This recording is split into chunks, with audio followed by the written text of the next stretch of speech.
ಎಲ್ರಿಗೂ ನಮಸ್ತೆ. ಎಲ್ಲರೂ ಹೇಗಿದ್ದೀರಾ? ಐ ಹೋಪ್ ಎಲ್ಲರೂ ಚೆನ್ನಾಗಿದ್ದೀರಾ ಅಂತ ಭಾವಿಸ್ತಾ ಇವತ್ತಿನ ಡೈಲಿ ಬ್ಲಾಗ್ ಸ್ಟಾರ್ಟ್ ಮಾಡ್ತಾ ಇದ್ದೀನಿ. ಯಾರೆಲ್ಲ ನನ್ನ ಯೂಟ್ಯೂಬ್ ಚಾನಲ್ನ ಸಬ್ಸ್ಕ್ರೈಬ್ ಮಾಡ್ಕೊಳ್ದೆ ನೋಡ್ತಾ ಇದ್ದಾರೆ ದಯವಿಟ್ಟು ಸಬ್ಸ್ಕ್ರೈಬ್ ಮಾಡ್ಕೊಂಡು ನೋಡಿ. ಏನಾದರೂ ಹೇಳೋದಿದ್ರೆ ಕಮೆಂಟ್ ಬಾಕ್ಸಲ್ಲಿ ಕಮೆಂಟ್ ಮಾಡಿ, ಇಷ್ಟ ಆದರೆ ಒಂದು ಲೈಕ್ ಮಾಡಿ. ನಾನು ಅಂತೆಲ್ಲ ಮಾತಾಡ್ತೀನಂತೆ. ಅಭಿನೋದು ಫುಲ್ ಇದು ನೀನು ಕಟ್ ಮಾಡೋಕ್ಕೆ ಹೋಗಿ ಎಡಿಟರ್ನ ಇಡಬೇಕು ಅಂತ ರಿಷಬ್ ಶೆಟ್ಟಿ ಹೇಳಿದ್ರಲ್ಲ, ಹಾಗೆ ನನಗೂ ನಾನು ಕಟ್ ಮಾಡೋಕ್ಕೆ ಒಬ್ರನ್ನ ಎಡಿಟರ್ನ ಇಡಬೇಕಂತೆ. ಅಂತೆಲ್ಲ ಮಾತಾಡ್ತೀಯ ಅಂತ. ಆ್ಯಕ್ಚುಲಿ ನಾನು ಆ ಥರ ಮಾತೇ ಆಡ್ದಿಲ್ಲ. ಯಾವಾಗಲೂ ಒಂದು ಸತಿ ಈಗ ಫ್ಲೋನಲ್ಲಿ ಏನಾದರೂ ಮಾತಾಡಬೇಕು ಅದ್ರ ಥರ ಬಂದೇ ಬರುತ್ತೆ. ಆದರೂ ಏನೂ ಮಾಡೋಕ್ಕಾಗಲ್ಲ. ಇವತ್ತು ಏನು ಹೇಳೋಣ ಅಂತ ಮಾಡಿದೆ ಅಂದರೆ, ಯೂಟ್ಯೂಬ್ ಚಾನಲ್ದು ಪೇಮೆಂಟ್ ಬರೋದಕ್ಕೆ ಲೈಕ್ ಅದು ಒಂದು ಏನೋ ಟ್ಯಾಕ್ಸ್ದು ಅದೆಲ್ಲ ಏನೇನೋ ಫಿಲ್ ಮಾಡಬೇಕಾಗಿತ್ತು. ತುಂಬ ಒಂದು 3 hours ಅದರದ್ದೇ ಕೆಲಸ ಮಾಡ್ಬಿಟ್ಟು ಎಲ್ಲ ಅದು ಕಂಪ್ಲೀಟ್ ಮಾಡಿದ್ದೀನಿ. ಮೇ ಬಿ 1 or 2 days ಅದು ನೆಲ ಪೂರ್ತಿ ಕಂಪ್ಲೀಟ್ ಆಗಿದೆ. 1 or 2 days 3 days 1 week ಆದರೂ ಆಗ್ಬೋದು. ಫಸ್ಟ್ ಪೇಮೆಂಟ್ ಬಂದುಬಿಡುತ್ತೆ. ಒಂದು ಕೀ ಏನು ಅಂದರೆ ಪಿನ್ ಬಂದಿದ್ದು ಒಂದು ಕೀ. ಇದು ಇವಾಗ ಪೇಮೆಂಟ್ ಬರ್ತಾ ಇರೋದು 2ನೇ ಕೀ ಓಪನ್ ಮಾಡಿದ್ದೀನಿ. ನೆಕ್ಸ್ಟ್ ವೀಕಲ್ಲಿ ಪೇಮೆಂಟ್ ಬಂದರೆ ನೋಡಬೇಕು. ತುಂಬ ಏನೂ ಲಕ್ಷಾಂತರ ರೂಪಾಯಿ ಏನೂ ಬರೋಲ್ಲ, ಬರ್ಬೋದು ಒಂದು ಸಮ್ ಅಮೌಂಟ್. ಅಂದರೆ $100 ಅಂದರೆ ಒಂದು 9,000 ಚೇಂಜ್, 10,000 ಅಂದ್ಕೊಳ್ಳಿ, ಒಂದು ಚೇಂಜ್ ಬರುತ್ತೆ. ಅಷ್ಟು ಬರ್ಬೋದು ಅಂತ ಅಂದ್ಕೊಂಡಿದ್ದೀನಿ. ಹಬ್ಬದ ದಿವಸ ಫುಲ್ ಕೆಲಸನೂ ಜಾಸ್ತಿ, ಮತ್ತು ಇದ್ರನ್ನೂ ಅಪ್ಡೇಟ್ ಬಂದಿದ್ದೂ ಸಿಕ್ಕಾಪಟ್ಟೆ ಕೆಲಸ ಜಾಸ್ತಿ ಅಂದರೆ ಜಾಸ್ತಿ ಆಗೋಯ್ತು. ಕೈ ಬೇರೆ ಸ್ವಲ್ಪ ಸ್ವೆಲ್ಲಿಂಗ್ ಆಗಿತ್ತು. ಇವತ್ತು ಸ್ವಲ್ಪ ಪರವಾಗಿಲ್ಲ. ಕೈ ಜಾಸ್ತಿ ಏನಿಲ್ಲ, ಆದರೆ ಒಂದು ಪಾಯಿಂಟಲ್ಲಿ ನೋವುತ್ತೆ. ಹಿಂಗೇನಾದರೂ ಇಟ್ಕೊಂಡಾಗ ಇವಾಗ ಒಂಚೂರು ನೋಯ್ತಾ ಇದೆ ಅಂತ ಅನಿಸುತ್ತೆ. ಆದರೆ ಏನು ಮಾಡ್ತೀನಿ ಅಂದರೆ ಅದ್ರ ಮೇಲೇ ಸ್ವಲ್ಪ ತೂಕ ಬಿಟ್ಬಿಟ್ಟು ಹಂಗೆ ಹಿಂಗೆ ಮಾಡ್ತಾಯಿದ್ದೀನಿ. ಪರವಾಗಿಲ್ಲ, ಜಲ್ಲೆಲ್ಲ ಹಚ್ಕೊಂಡು ಇವಾಗ ಸ್ವಲ್ಪ ಪರವಾಗಿಲ್ಲ. ಏನು ಹೇಳೋಕ್ಕೆ ಟ್ರೈ ಮಾಡ್ತಾ ಇದ್ದೀನಿ ಅಂದರೆ, ಮೊನ್ನೆ ಒಂದು 3 days ಆಗಿದೆ ಅಷ್ಟೇ ಇದು ಬಟ್ಟೆ ಎಲ್ಲ ಮಡ್ಚಿಕ್ಕಿ. ನಾನು ಬಟ್ಟೆ ಒಗ್ದಾಗ ಇಲ್ಲಿಗೆ ಬಂದು ಬಟ್ಟೆ ಹಿಡಿತೀನಿ. ಇಟ್ಟಾಗ ಮಡ್ಚಿ ಅಂದರೆ ಈ ಥರ ಎಲ್ಲ ಬಿದ್ದಿರೋದನ್ನೆಲ್ಲ ಮತ್ತೆ ಮಡ್ಚಿಬಿಟ್ಟು ಹೊಸ ಬಟ್ಟೆ ಅಂದರೆ ಒಗ್ದಿರೋ ಬಟ್ಟೆ ಹಿಡಿದಾಗ ಇದನ್ನು ಮಡಚಿ ಆ ಬಟ್ಟೆಗಳನ್ನ ಇಡ್ತೀನಿ. ಆದರೂ ಈ ಥರ ಇರುತ್ತೆ, ಏನು ಮಾಡೋಕ್ಕಾಗಲ್ಲ. ಹೇಳಿ ಹೇಳಿ ಸಾಕಾಗ್ಬಿಟ್ಟಿದೆ, ಅದನ್ನು ಬಿಟ್ಬಿಡೋಣ. ಇನ್ನೊಂದು ವಿಷಯ ಏನು ಅಂತ ಹೇಳಿದ್ರೆ, ಪೇಮೆಂಟ್ ಬರ್ತಾ ಇರೋದು ಒಂದು ಖುಷಿ ವಿಷಯ. ನಾನು ಯೂಟ್ಯೂಬ್ ಚಾನಲ್ ಸ್ಟಾರ್ಟ್ ಮಾಡಬೇಕಾದ್ರೆ ಅದೇ ಹೇಳಿದ್ನಲ್ಲ, 3-4 years ಆಗಿದೆ ಅಷ್ಟೇ. 3 years ಆಗಿದೆ, 4 years ಆಗಿಲ್ಲ. ಹೀರೋಯಿನ್ಸ್ ಎಲ್ಲನೂ ಆಲ್ರೆಡಿ ಯೂಟ್ಯೂಬ್ ಚಾನಲ್ನ ಮಾಡ್ತಾಯಿದ್ರು. ಒಂದು ಜಾಗನ ಸ್ಟ್ರಾಂಗ್ ಮಾಡ್ಕೋಬೇಕು, ನಮ್ಮ ಕಂಟೆಂಟ್ನ ಸ್ಟ್ರಾಂಗ್ ಮಾಡ್ಕೋಬೇಕು ಅಂತ ಡೈಲಿ ವ್ಲಾಗ್ಸ್ ಹಾಕ್ತಾನೇ ಇದೆ.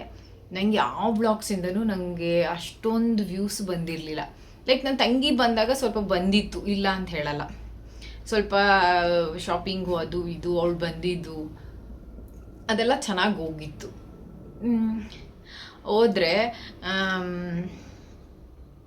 ಅಷ್ಟೊಂದೇನು ಲೈಕ್ ಇದಾಗಿರಲಿಲ್ಲ. ಸಬ್ಸ್ಕ್ರೈಬರ್ಸ್ ಜಾಸ್ತಿ ಆಗಿದ್ರು. ನನಗೆ 600 ಸಮಥಿಂಗ್ ಆ ಥರ ಆಗಿದ್ರು, 800 ಸಮಥಿಂಗ್ ಆ ಥರ ಆಗಿದ್ರು.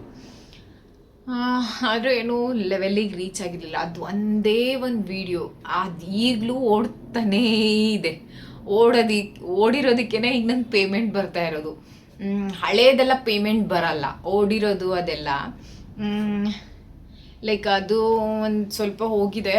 ಏನು ಹೋಗಿದೆ ಅಂತ ಹೇಳಿದ್ರೆ, ಅದು ಸ್ಕ್ರೀನ್ಶಾಟ್ ತೆಕ್ಕೊಳಕ್ಕಾಗಲಿಲ್ಲ. ಇಲ್ಲ ಅಂದಿದ್ರೆ ಅದು ಸ್ಕ್ರೀನ್ಶಾಟ್ ತೊಗೋತಾ ಇದೆ. ಅದ್ರದ್ದು ಏನೂ ಪೇಮೆಂಟ್ ಬರೋ ಥರ ಏನೂ ಕಾಣಿಸ್ತಾ ಇಲ್ಲ. ಅದು ಪೂರ್ತಿ ಗೊತ್ತಿಲ್ಲ ನನಗೆ, ಆದರೆ ನನಗೆ ಅನಿಸ್ತಾ ಇದೆ ಅದು ಪೇಮೆಂಟ್ ಬರೋ ಥರ ಏನೋ ಅದು ಅನಿಸ್ತಾ ಇಲ್ಲ. ಅದು ಪೇಮೆಂಟ್ ಬರೋದಿಲ್ಲ. ಅದು ಒಂದೇ ಒಂದು ವ್ಲಾಗ್ ಓಡಿದ್ದಕ್ಕೆ ನನಗೆ 3,000+ ಸಬ್ಸ್ಕ್ರೈಬರ್ಸು,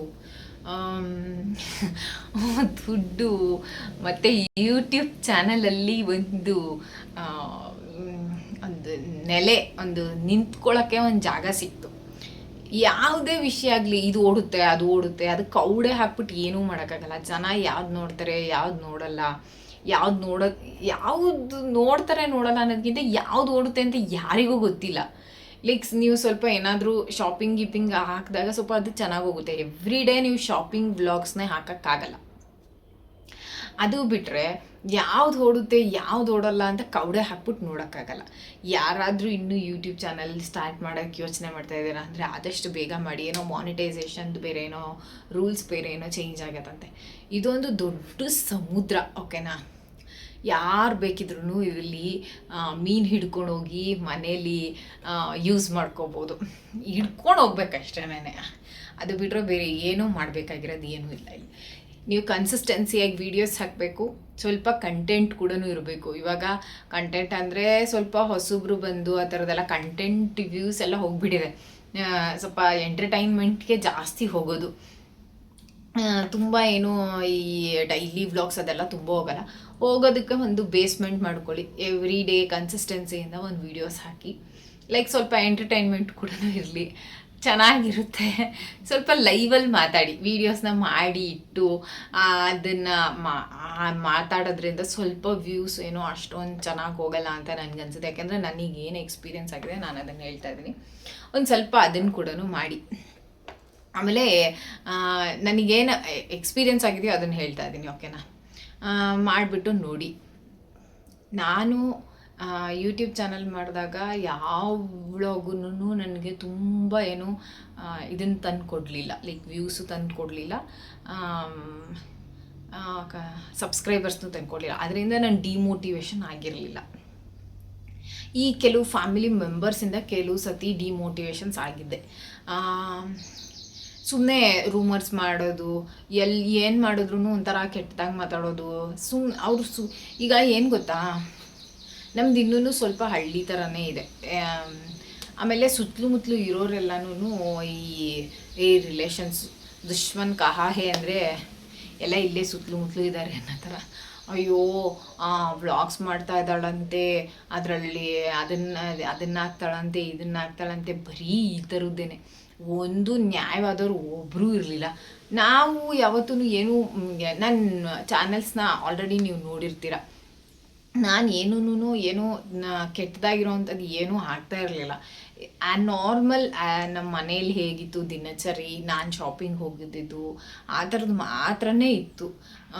ಇಲ್ಲಿ ಯಾರೂ ನನಗೆ ಗೊತ್ತಿರೋಂಗೆ ನಮ್ಮೂರಲ್ಲಿ ಯಾವುದೂ ಯೂಟ್ಯೂಬ್ ಚಾನಲ್ ಇರಲಿಲ್ಲ.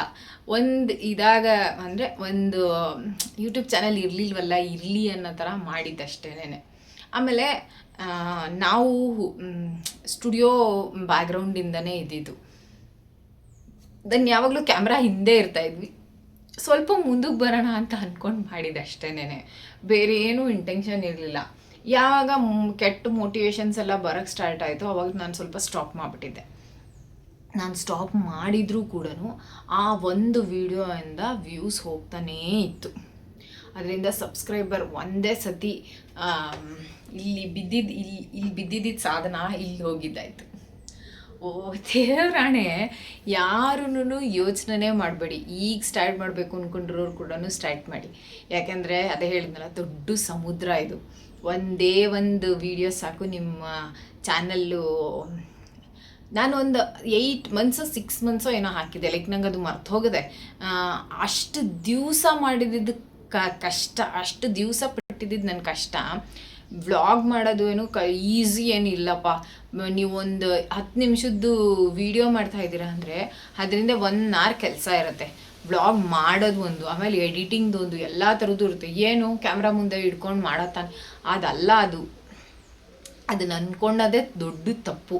ಹಂಗೆ ಅಂದ್ಕೊಂಡೆ ಮಾಡಿಬಿಟ್ಟು ಕೈ ಬಿಟ್ಬಿಡ್ತಾರೆ. ಅದನ್ನು ಹಂಗೆ ಅಂದ್ಕೋಬೇಡಿ. ಅದನ್ನು ಮಾಡಿದ್ಮೇಲೆ ಎಡಿಟಿಂಗ್ದೊಂದು 1 hour ನೀವು ವಿಡಿಯೋ ತೆಗೆದ್ರೆ ಅದನ್ನು 10-20 ನಿಮಿಷಕ್ಕೆ ಎಡಿಟ್ ಮಾಡಿ ಹಾಕಿ ವಾಯ್ಸ್ ಓವರ್ ಕೊಟ್ಟು ಅದನ್ನು ಲೈಕ್ ಯೂಟ್ಯೂಬ್ ಚಾನಲ್ಗೆ ಅಪ್ಲೋಡ್ ಮಾಡಿ ಅದಕ್ಕೆ ಥಂಬ್ನೇಲ್ ಹಾಕಿ ಎಷ್ಟು ಕೆಲಸ ಇರುತ್ತೆ ಗೊತ್ತಾ? ಅದು ಹೇಳ್ದಷ್ಟು ಸುಲಭ ಏನೂ ಇರಲ್ಲ. 6 ತಿಂಗಳು 8 ತಿಂಗಳು ಕಷ್ಟ ಆಯ್ತಲ್ಲ, ಅದು ಒಂದೇ ಒಂದು ವಿಡಿಯೋದಲ್ಲಿ ಹಿಂಗೆ ರಪ್ಪಕ್ಕಂತ ಇಲ್ಲಿ ಬಿದ್ದಿದ್ದ ಸಾಧನ ಅಲ್ಲಿಗೆ ಹೋಗಿ ಬಂತು. ಆ ಒಂದು ವಿಡಿಯೋ ಇದ್ದಿದ್ದರಿಂದ ನಾನು ಇವತ್ತಿಗೂ ಯೂಟ್ಯೂಬಲ್ಲಿ ಸರಿ ವೀಡಿಯೋಸ್ ಮಾಡೋಣ, 1 ವರ್ಷ ಸಮಥಿಂಗ್ 1 ವರ್ಷ ಹೆಚ್ಚು ಕಮ್ಮಿ 1 ವರ್ಷ 8 ತಿಂಗಳು 9 ತಿಂಗಳು ವಿಡಿಯೋ ನಿಲ್ಲಿಸಿದ್ರು ಕೂಡ ನಾನು ಮತ್ತೆ ವಿಡಿಯೋ ಸ್ಟಾರ್ಟ್ ಮಾಡೋದಕ್ಕೆ ಅದೇ ಕಾರಣ ಆಗಿದ್ದು. ಇಲ್ಲ ಅಂದರೆ ನಿಜವಾಗ್ಲೂ ಇವತ್ತಿಗೂ ನಾನು ವ್ಲಾಗ್ ಮಾಡೋಕ್ಕೆ ಆಗ್ತಾ ಇರಲಿಲ್ಲ. ಅದನ್ನು ಮಾತ್ರ ಹೇಳ್ತೀನಿ. ಅದು ಯಾವ್ದು ವಿಡಿಯೋ ಅಂತ ಕೇಳಿದ್ರೆ ಏನದು KSIC ಸಿಲ್ಕ್ ಸ್ಯಾರಿದು ಏನದು ಮೈಸೂರಲ್ಲಿ ಒಂದು ಇದನ್ನು ಮಾಡಿದರು, ಲೈಕ್ ಸೇಲ್ಸ್ ಮಾಡಿದರು. ಆ ಸೇಲ್ಸಿಗೆ ಹೋಗಿದ್ವಿ ನಾವು 40% 40% ಏನೋ ಸೇಲ್ಸ್ ಅದು ಅನಿಸುತ್ತೆ. ಅದರದ್ದು ಸೇಲ್ಸ್ದು video KSIC silk sales video ಹಾಕಿದ್ದು. ಅದು ಒಂದೇ ಒಂದು ವಿಡಿಯೋ ಫುಲ್ ಹೈಕ್ ಹೋಯ್ತು. ಆಮೇಲೆ ಈಗಲೂ ನಾನು ಯೂಟ್ಯೂಬ್ ಚಾನಲ್ ಸ್ಟಾರ್ಟ್ ಮಾಡಿದಾಗ KSIC ಅಂಗಡಿಗೆ ಹೋಗಿ ಅದ್ರದ್ದು 1-2 ವೀಡಿಯೋ ಹಾಕಿದ್ದೆ. ಲೈಕ್ ನಾನು ತೊಗೊಳಕ್ಕೆ ಅಂತ ಹೋಗಿದ್ದು ಅದು ವೀಡಿಯೋ ಹಾಕಿದೆ. ನಂಗೆ ಅದೂ ಸಖತ್ತು ವ್ಯೂಸ್ ಹೋಯಿತು. ಅದನ್ನೇ ಟ್ರೈ ಮಾಡಿ ಅಂತ ಹೇಳ್ತಾ ಇಲ್ಲ. ಲೈಕ್ ಯಾವುದೋ ಒಂದು ನಮ್ಮ ಚಾನಲ್ ಒಂದು ಗಟ್ಟಿಯಾಗಿ ನಿಂತ್ಕೊಳ್ಳೋದಕ್ಕೆ ಯಾವುದೋ ಒಂದು ಬೇಸ್ಮೆಂಟ್, ಅದು ಒಂದು ಸಣ್ಣದೊಂದು ಹುಲ್ಕಡ್ಡಿ ಸಿಕ್ಕಿದ್ರೆ ಆಸರೆ ಅಂತಾರಲ್ಲ, ಆ ಥರ ಯೂಟ್ಯೂಬ್ ಚಾನಲಲ್ಲಿ ನೀವು ಯಾವುದನ್ನು ರಿಸ್ಕ್ ತೊಗೊಂಡು ಮಾಡಬೇಕು ಆ ಥರದ್ದೆಲ್ಲ ಏನೇನೂ ಇಲ್ಲ. ನಿಮಗೊಂದು ಟೈಮ್ ಬರಬೇಕಷ್ಟೇ. ಒಳ್ಳೆ ಗುಡ್ ಟೈಮ್ ಬಂದರೆ ಒಂದು ಚೂರು ತಲೆ ಕೆಡಿಸ್ಕೊಳ್ಳೋಷ್ಟಿಲ್ಲ, ಗ್ಯಾರಂಟಿ ಚಾನಲ್ ರನ್ ಆಗುತ್ತೆ. ಒಂಚೂರು ಅಯ್ಯೋ 1-2 ವೀಡಿಯೋಸ್ ಹಾಕಿದ್ವಿ ಹೋಗಲಿಲ್ಲ, ವಾರಕ್ಕೊಂದು 2 ಹಾಕಿದ್ವಿ ಅದು ವ್ಯೂಸ್ ಬರಲಿಲ್ಲ, ನೀವು ಯಾರು ಅಂತ ಜನ ನೋಡ್ತಾರೆ. ಹೀರೋಯಿನ್ಸಿಗಾದರೆ ಒಂದು ಫ್ಯಾನ್ಸ್ ಫಾಲೋಯಿಂಗ್ ಇರುತ್ತೆ, ಒಂದು ಬೇಸ್ಮೆಂಟ್ಸ್ ಇರುತ್ತೆ, ಅವರು ಅಂತ ಅವ್ರದ್ದು ಒಂದು. ಆಮೇಲೆ ಇವಾಗ ಯೂಟ್ಯೂಬ್ ಚಾನಲಲ್ಲ ಅವ್ರು ಮಾಡ್ತೀವಿ ಅಂದರೆ ಯಾವುದಾದ್ರು ಕಂಪನಿಗಳು ಬಂದು ಅವರಿಗೆ ಎಡಿಟಿಂಗು ಅದೆಲ್ಲ ಮಾಡೋದಕ್ಕೆ ಅವರು ಸಪೋರ್ಟ್ ಮಾಡ್ತಾರೆ. ಇಂಥದ್ದು ಒಂದು ಇದರಿಂದನೇ ಮಾಡಬಹುದು ಅಂತ ಅವರಿಗೆ ಕೊಲಾಬ್ರೇಷನ್ ಮಾಡುತ್ತೆ. ನಮಗೆ ಆ ಥರದ್ದೆಲ್ಲ ಏನೂ ಇರಲ್ಲ. ನಿಮ್ಮ ಜಾಗ ನೀವೇ ಗಟ್ಟಿ ಮಾಡ್ಕೋಬೇಕು. ಗಟ್ಟಿ ಮಾಡ್ಕೊಳ್ಳೋಕ್ಕೆ ಒಂದೇ ಒಂದು ವ್ಲಾಗ್ ಸಾಕು. ಒಂದೇ ಒಂದು ವ್ಲಾಗಿಗೆ 4000 ವಾಚಿಂಗ್ ಅವರ್ಸ್ ಏನು ಲೆಕ್ಕನೇ ಇಲ್ಲ. ಉಡೀಸ್ ಅಂತಾರಲ್ಲ ಆ ಥರ ಉಡೀಸ್ ಆಗಿಬಿಡುತ್ತೆ. ಸಬ್ಸ್ಕ್ರೈಬರ್ಸು ಅಷ್ಟೇ. ಅವ್ರಿಗೆ ಒಂದೇ ಒಂದು ವೀಡಿಯೋ ಇಷ್ಟ ಆಗ್ತದಂಗೆ ನೀವು ಹಿಂದೆ ತಿರುಗಿ ನೋಡೋ ಅಷ್ಟೇ ಇಲ್ಲ. ನೀಟಾಗಿ ಚಾನಲ್ ಇಲ್ಲಿಂದ ಅಲ್ಲಿಗೆ ಹೋಗುತ್ತೆ. ಚಾನಲ್ ಬಿದೋಗಿದೆಯಾ ಎತ್ತಕ್ಕೆ ಒಂದೇ ಒಂದು ವೀಡಿಯೋ ಸಾಕು. ಹಿಂದಿನ ವೀಡಿಯೋಸ್ ಎಲ್ಲ ರನ್ ಆಗುತ್ತೆ. ನಿಮಗೆ ಯಾವುದೇ ಕಾರಣಕ್ಕೂ ಹಿಂದೆ ತಿರುಗಿ ನೋಡೋ ಅವಶ್ಯಕತೆಯೇ ಇಲ್ಲ. ನಿಮಗೆ ವೀಡಿಯೋಸ್ನ ಕಂಟೆಂಟ್ ಇರೋವಂಥ ವೀಡಿಯೋಸ್ನ ಸ್ವಲ್ಪ ಹಾಕಿ. ಯಾಕೆಂದರೆ ನಿಮ್ಗೆ ಯಾರೂ ಇರೋಲ್ವಲ್ಲ, ಆದ್ದರಿಂದ ಕಂಟೆಂಟ್ ಇರೋದು ಹಾಕಿ ಸ್ವಲ್ಪ ಕನ್ಸಿಸ್ಟೆನ್ಸಿ ಮೇಂಟೈನ್ ಮಾಡಿ. ಅದು ಬಿಟ್ಟು ಬೇರೆ ಏನೂ ಮಾಡಬೇಡಿ. ಒಂದು ವೀಡಿಯೋನಿಂದ ಇವತ್ತಿಗೂ ನಾನು ಇಲ್ಲಿ ಕೂತ್ಕೊಂಡು ಒಂದೇ ಒಂದು ಕ್ಯಾಮ್ರಾ ಇಟ್ಕೊಂಡು ನಾನು ನಿಮ್ಮ ಜೊತೆ ಮಾತಾಡೋಕ್ಕಾಗಿದೆ. ಆಮೇಲೆ ಚಿನ್ನದ್ದು ಸರ, ಲೈಕ್ ಮಾಂಗಲ್ಯದ ಸರದ ಅಪ್ಡೇಟ್ ಕೇಳಿದರು ಒಂದು ಸ್ವಲ್ಪ ಜನ.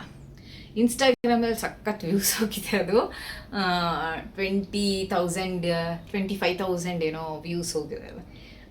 ಅಲ್ಲಿ ಲೈಕ್ ಅದ್ರದ್ದು ವೆಯ್ಟ್ ಎಷ್ಟು ಅಂತ ಹಾಕೇ ಇಲ್ಲ, ನೀವು ವೆಯ್ಟ್ ಎಷ್ಟು ಅಂತ ಹಾಕೇ ಇಲ್ಲ ಅಂತ.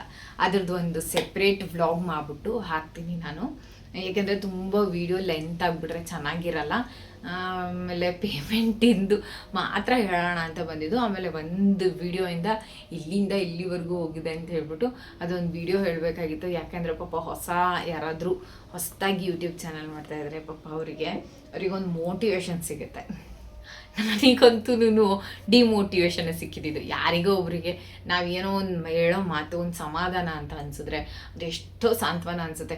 ಯಾರಾದರೂ ನನ್ನ ಫ್ರೆಂಡ್ಸ್ ಅವರು ಯಾಕೆ ನೀನು ಮಾಡೋದು ನಿಲ್ಲಿಸ್ಬಿಟ್ಟಿದ್ದು, ತುಂಬ ಚೆನ್ನಾಗಿತ್ತು ಮಾಡು ಅಂತ ಹೇಳಿದಾಗ ನನಗೊಂದು ಜೋಶ್ ಬರ್ತಾಯಿತ್ತು ಮಾಡೋಣ ಅಂತೇಳ್ಬಿಟ್ಟು. ಅದಕ್ಕೋಸ್ಕರ ಬ್ಲಾಗ್ ಮಾಡ್ಬಿಟ್ಟು ಹಾಕ್ತಾಯಿದ್ದೀನಿ. ಕೆಲಸ ಎಲ್ಲ ಹೇಗೆ ನಡೀತಾ ಇದೆ ಅಂತ ಹೇಳಿ. ನನಗಂತೂ ಆ ವ್ಲಾಗ್ ಮಾಡೋಕ್ಕೆ ಆಗ್ತಾಯಿಲ್ಲ, ಸ್ವಲ್ಪನೇ ಮಾಡ್ತಾಯಿದ್ದೀನಿ. ಕೈ ನೋವಾಗಿರೋದ್ರಿಂದ ಅಷ್ಟದು ಮರ್ಚತವಾಗಿದೆಯಲ್ಲ, ಅದು ಸ್ವಲ್ಪ ಪೇಯ್ನ್ ಅಂತ ಅನಿಸುತ್ತೆ.